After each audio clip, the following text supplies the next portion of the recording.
Hey everybody, this is So Many Sequels, your book club for movies. I'm Josh. I'm Garrett. And I'm David. Welcome to the show. This is our first regular news updates episode of the year. That's exciting. It is. We did our most anticipated movies of the year last week. Mm-hmm. So this week we're gonna get back to normal a little bit. A lot of stuff going on. Mm-hmm. We've been getting back into the swing of movies again after taking January off and some slower time. Weirdly, we have a theme in this week's what we've been watching this week, in that we've all had a very Circle Cinema themed month this month, with a couple of special events that they've hosted that we've all gone to. Garrett and I went to one with Andrew, former disgraced host of the show, and then David, you went to another National Theater Live screening there. Macbeth, right? Mm-hmm. Yes. Yeah. Do you want to talk about that a little bit? I've never been to one of those. Is it actually live? So no, not in the just sense recorded that like live. it's it's recorded live, Gotcha. live to tape, as they say, I guess. But it's I don't know if it's like multiple cuts or anything like I don't know if like they filmed, say, 3 performances and then cut together all the best aspects or anything like that. It doesn't seem to be. But yeah, so this was National Theater Live. It was a production of Macbeth, filmed, I believe. Oh gosh, I'm gonna forget. But it was, I believe, directed by the guy who directed Life of Pi, and then starring David Tennant, Jumbo Cush, and several other actors whose names I didn't memorize. But yeah, but I mean, more so than Josh and Garrett, I'm a fan of Shakespeare. I studied it a little bit in college, and I've always really enjoyed Macbeth as one of my favorite Shakespeare plays. So I was looking forward to it. Me and my wife went, and I don't go to Circle Cinema that often, so this was kind of a good chance for me to get to go back. I think National Theater Live things are the things I've seen most at Circle Cinema, just because it's the only place that'll play those types of things. We saw a version of Coriolanus there a few years back as well, and this was really good. It was a very different, like, experimental version.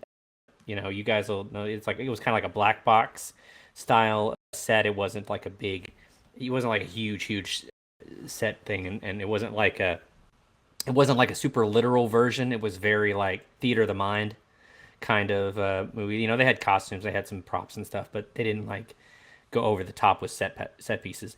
They did have this interesting thing where they had like a main stage, and then they had like a kind of raised stage behind it with a big glass window. So there was sort of like a layer, and so what it allowed them to do was a character would be on stage speaking, and then there would be other actors who would appear in that window space, as also you were seeing what was on their mind.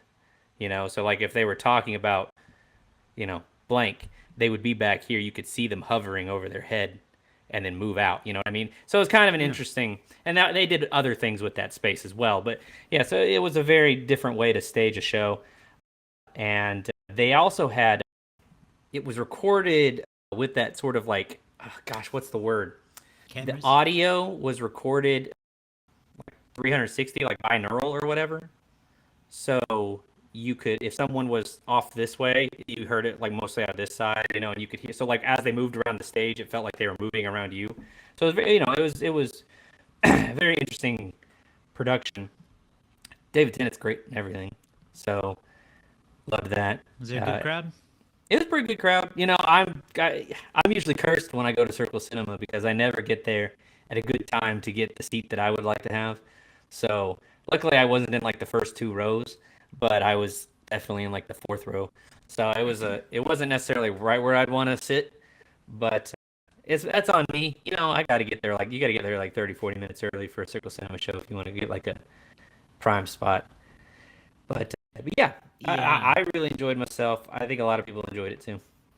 Yeah, we actually had a very similar experience with our movie. We went to see, it's called Tilly's Punctured Romance, and it came out in, what was it, Garrett? 1914, I think it was? 19... Yeah. So it starred Charlie Chaplin, and it is the first feature-length comedy ever filmed. Wow. And I know. So as part of their every second Saturday of the month, they do second Saturday serials. Wait, is it serials or silent? Silent. That's what I meant to say. I was confusing something else. Yep. And so they play a silent movie on the second Saturday of the month, and they have a restored pipe organ in one of their theaters, and they have someone play the soundtrack or improvise it essentially, because it's not something that's recorded, along with the movie. Live, you watch it. It's really neat. That's cool. Yeah. And so we also arrived maybe 10 or 15 minutes early, and the line was like snaking down through the lobby. So we sat in the second row, which is bad for a movie, but really good for the pipe organ. Yeah. Because I mean, honestly, we were there for that. Yeah, and that was really the most intriguing part of the show Yeah. because, as you mentioned, Josh, this is a historic, like, restored 1928 era pipe organ that they've had in circle forever, since 1928. And so the way that it works is you've got the organist down there, and he's watching the movie along with us, and he's just playing, man. I mean, there's no cues, there's no instructions. It's just him watching the movie. He's got a getting little feel for it. monitor on the computer or on the organ, so he can watch it without having to do this. Yeah, and he's just playing along with whatever the feel of the movie is, and it's really impressive to see. And so sitting in the second row, again, while the movie you're craning up for, but you can also watch him play the pipe organ and see most of the movie there. And let's be real, it's from 1914. You're not missing much if you watch it on the tiny screen. Yeah, how long was it? It was honestly longer than I expected. It was a little over Yeah. an hour and a half. Yeah. It was surprisingly. 82 minutes, so almost an hour and a half. Almost an hour and a half. And I think we enjoyed it for what it was. It's not a movie that you can I don't know. How do you judge movies from that era fairly? They didn't know how to make movies yet. It was the first feature-length comedy ever made. You know what I mean? They were experimenting, yeah. They were experimenting. Like we talked about how, I think Garrett, you said in your review on Letterboxd that it's like physical comedy seemed mostly to be just abuse. Yeah, I mean, they just beat the crap out Yes. of each other in 80% of the movie. There were Yes. just fights, and that was Yes. the humor, was Yeah. like kicking people in the butts or doing Yes. silly, goofy things like that. Like, that was funny. And to me, it looks like you're just starting fights. There's a lot of goofy fights. There's a part, the goofiest part to me, I think, was towards the end. They're doing there's a big old police chase happening now. Tilly is chasing Charlie Chaplin down the street with a gun, and the police are chasing her. Everybody's running. They're running to the pier, and Tilly runs off the pier. All the cops drive off the pier. And then it goes to Tilly in the water, and she's fighting fish. Fighting them. She got a Punching fish in her them. hand, and she fighting fish. Like even with animals, the comedy was abuse. It was definitely not, again, it's not fair to judge these movies in the same way, but the experience was a lot better than the Yeah. show itself. And It's always so funny how I don't know why I always think this. I always see a Circle Cinema show, and which is a great resource to have here in Tulsa, and think to myself like, surely I'm in the minority of people who'd be interested in that. And then you go, and yeah, it's like you said, a lion snaking out the through the hall. Yeah, we and you're genuinely like, had "Oh, to I sit can't in the second row. Yeah, like I can't What's believe they yeah. turned out this many people for this. No, I agree. I had never been, but I've heard about it, and it was just kind of not on a whim, but like it was like, hey, let's go. We got nothing else to do on a Saturday morning, And we were genuinely surprised at the amount of people that were in line, which is a great thing. Well, if they have a Buster Keaton one, I'll have to get involved. I've always wanted Yeah. to They've had watch a some. Buster Keaton They probably movie. will. They probably They've had will, and some. they've had some. So yeah, we'll have to see what they're doing for March, and maybe it'll be Buster Keaton month for you. All right, let's talk about some of the news that's been going on lately, because we got some sequel stuff. So last year, we finally got to review the Goonies, and there's always been a lot of rumor about Goonies 2, and now it's official. Goonies 2 has been ordered. Garrett's got his hand over half his face. Steven Spielberg will produce. I was actually kind of into it until I saw who's writing it, which is a guy whose name is Potsy. And his credits are he directed a couple videos for Colt Ford, which is Man, that's specific to impossible. you guys and some Yeah. other anyone else out in the world who understands what I'm saying will understand my concern now. I don't know. I think that if anybody else understands what you're saying, they're gonna be like, "That's gonna be a great movie." Well, that's fair. The Venn diagram of this show and that music is slim, but Yeah. I'm really trying to remember what song it was that Colt Ford wrote that we Oh. were cracking up about. Chicken and All biscuits, of my them? friend. All You of act them? you act like that song isn't committed to my memory, and I Right. couldn't sing it to you right now if I wanted to. I won't. But it was So- chicken and biscuits. What's our reaction to this, y'all? What do you think? Do we want Goonies to really think about this? No, Yeah. I I don't. think I'm with the ya. answer is no. I think I want something that is Goonie-esque, but it feels like with the resurgence of Ke Huy Quan and Sean Astin's always around, Yeah. and a lot of them have just they're superstars in their own right, even if they haven't done anything in a while. But like, who wants to see that? Like, what is the plan here? It has been a very long time. What, 30 years? I think we just watched it and celebrated an anniversary Yeah, for it's- Adventure yeah. August or something like that.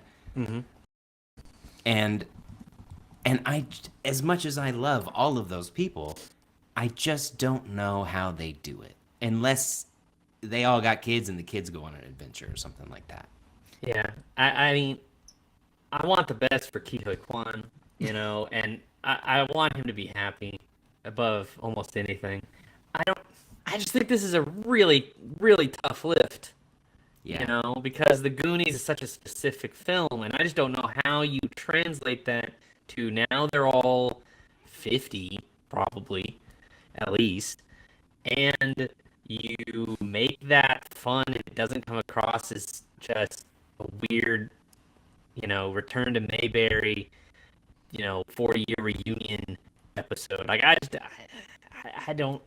I would love it if we all came out and went, well, they did it. But I'm just pessimistic that they can.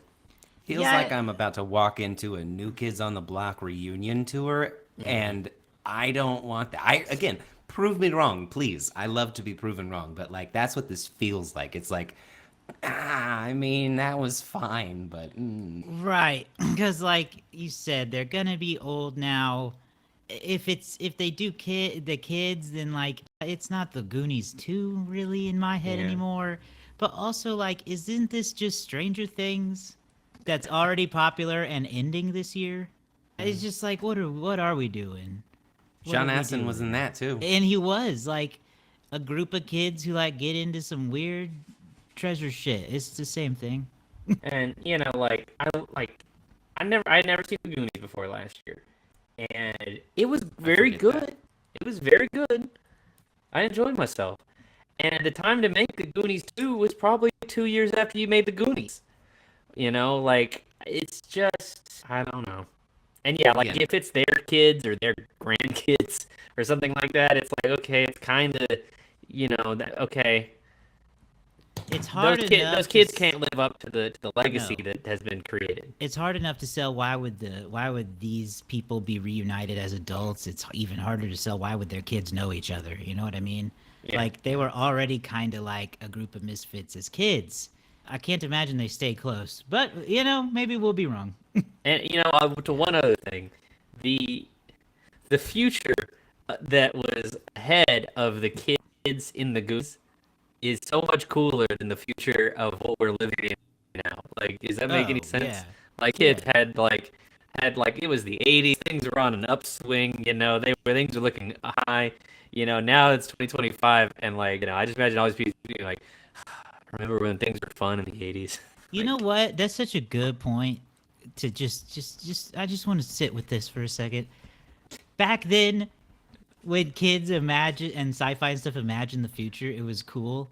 And no one imagines the future cool anymore. No one. No And- one. It's all dystopian. Yeah. There's And- no one left. I mean, they're And look, I love a story of like an old guy who's past his prime and like the world has passed them by and they're just kind of like an old wolf with a bunch of arrows in their back and they're just slugging forth. I like that stuff. That's not the Goonies. I don't want to see Josh Brolin all depressed and on his third divorce and drinking beer and his brother comes in and goes, "Man, Goonies never die. Come on." He goes, "Shut up." Like, that's what I'm imagining. They're just going to be depressed Goonies. Yeah, for sure. It's not. I don't know. We'll follow along. We'll see what happens with it, if it even happens. You know what I mean? Mm-hmm. It's still very early in the process here. Things could change. The next up, Oscars are getting closer than last week. They're now 2 weeks away. Wow. Are they really? Man, I gotta speed up. Oh yeah, I've done nothing. I'm not gonna get them all in. I know Flow is on Max now. I gotta check that out. Josh, you muted. Yeah, you muted yourself. I said, "Oh, is it really? That's exciting. I did not know that it was on Max." Yeah, the Oscars. This came out over our break when we were off air, but I thought it was worth bringing up anyway because we've talked before about how these award shows are stuck on broadcast. Well, the Oscars will stream on Hulu for the first time this year. I think that is a very good development. Hopefully, it injects some excitement and some viewers back into it who don't watch antenna TV anymore. Because that's, these award shows, not even just the Oscars, all of them every year get plagued by, yeah, but what were the ratings? As if anyone gives a shit about those anymore. But they still talk about them that way. It's the only thing that they got to measure marketing matrix. It is. Money and stuff. But I don't know. I don't know if it'll make a difference, to be honest with you. I mean, I think some people will watch it, but it depends on how they... I mean, again, you're streaming it, so you're still... Even if you're watching it live, you're going to get commercials in there, if you will. Now, if they, again, structure it in a way where if you are streaming it, you get some behind-the-scenes stuff. You can be behind there, and there's people taking you back. I think they give you that kind of behind-the-scene access on a streaming site. I think that would be something cool. But you're going to watch it, there's going to be commercials, and then you're going to leave, and then you're going to maybe come back. You might have it on in the background, but, like, are you paying attention? Who knows? I think that's what's going to happen. Being streaming, it'll be probably...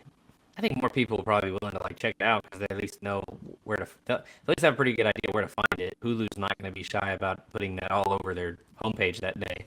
So, people are wanting to watch it. It's fairly easy access. I'll tell you the thing that makes it interesting to me.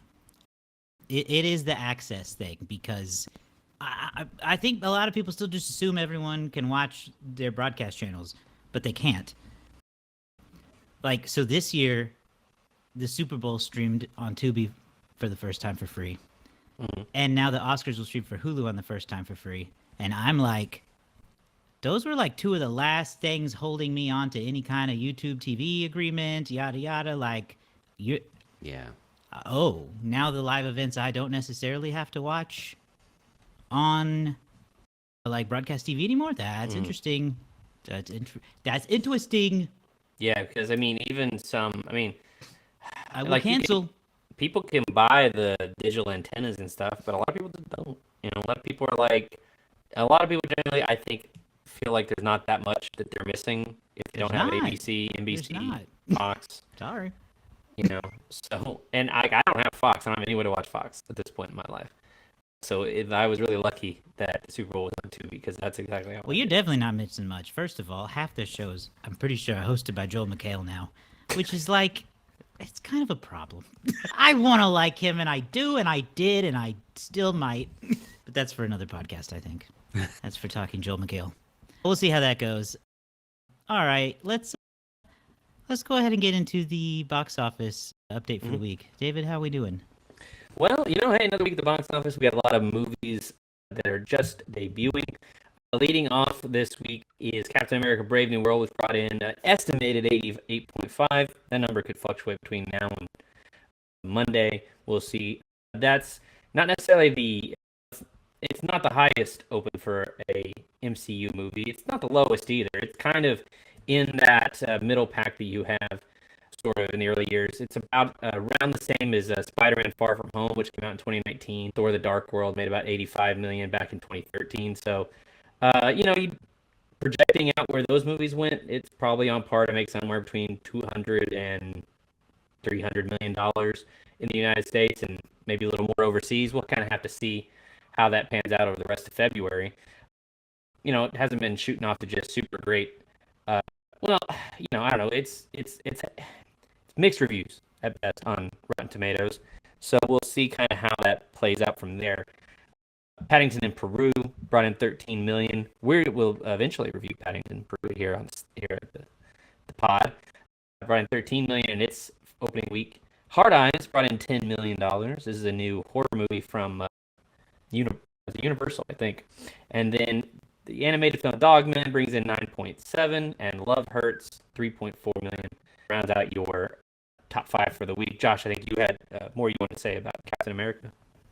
No, I didn't actually. I don't. Okay. I don't. That was I haven't, sir. Haven't That seen was it me, yet. sir. I'm planning to see things it this say. afternoon. David, you hush. Sorry. I have things to say. This was on my most anticipated list. This is why I wanted to talk about Captain America. And it wasn't necessarily because I'm anticipating it. I think it's more my anticipation for the Marvel as a bigger studio at this point in time. This is a familiar character, even though they're changing it. A lot of people are connected to it. They know who Sam is. They know about all of this. And the fact that it is, again, on Letterboxd standing at like a 2.6 maybe if it's lucky, that's not good.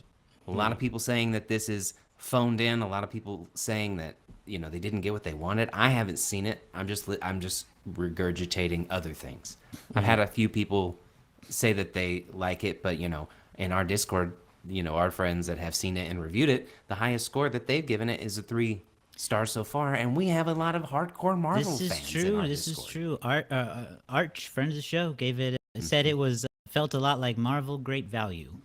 Yeah, I don't know what that means. And that's not good, especially considering that they have a Fantastic Four movie coming out that people seem to be excited about, despite the fact that no one has ever done anything good for the Fantastic Four outside of the comic books.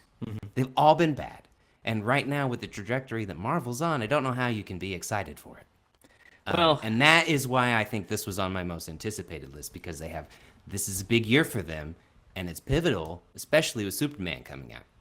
Yeah, we'll see. I hope to see it, hopefully, sometime soon too, and we can discuss it on the show once we have the real opinion of whether this movie's good or not. But that'll do it for us on this episode. If you enjoyed it, please subscribe on YouTube or in your favorite podcasting app. Your support really helps us there. If you want to get more involved, you can check out our website, somanysequels.com. Our Discord, you can join our community there. And don't forget to follow us on social media at SoManySequelsPod. We're on Instagram, TikTok, and Threads. That's it for today. We'll see you all later this week with Paddington 2.